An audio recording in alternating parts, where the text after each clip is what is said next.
বাজার পরিস্থিতি উন্নতি না হলে কর হার আগের অবস্থায় ফিরিয়ে নেওয়া হবে বলে জানিয়েছেন জাতীয় রাজস্ব বোর্ড এনবিআর এর চেয়ারম্যান মোহাম্মদ আব্দুর রহমান খান। রাজধানীর আগারগাঁওয়ে রাজস্ব ভবনে সংবাদ সম্মেলনে তিনি একথা বলেন। জানান, বাজারে স্বস্তি ফেরাতে খেজুর, চিনি, পেঁয়াজ, ডিম, আলু, ভোজ্য তেল ও চালের শুল্ক কর ছাড় দেওয়া হয়েছে। প্রচারণাও চালানো হয়েছে। তবে ডিম, আলুর বাজার ছাড়া অন্য পণ্যগুলোতে সুফল মেলেনি।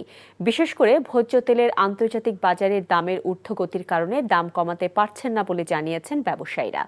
দেশ করতে রাজস্ব আদায়ে বিকল্প নেই জানিয়ে তিনি বলেন, বাজারে অনিয়ম রুখতে সরকার ও ভোক্তা অধিকারের পাশাপাশি জনগণকেও সোচ্চার হতে হবে। দৃঢ়তার সাথে কাজ করতে হবে আমাদের মাঠ প্রশাসনকে, একই সাথে আমাদের সম্মানিত করদাতাদেরকে এগিয়ে আসতে হবে। ওনাদের যদি পেন্ডিং ট্যাক্স থাকে সেগুলো দিয়ে দেওয়া, এবং যারা মোটেও ভ্যাট দেন না, রেজিস্ট্রেশন করেন নাই, ওনাদেরকে দ্রুততার সাথে আসতে হবে।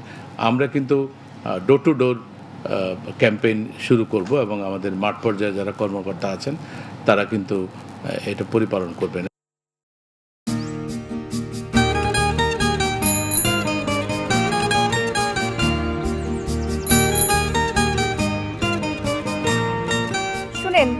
পুরুষ মানুষ তো এভাবে ভয় পেলে চলে না, মুখে সাহস রাখতে হয়। যা বলবেন সোজা সাপটা বলবেন।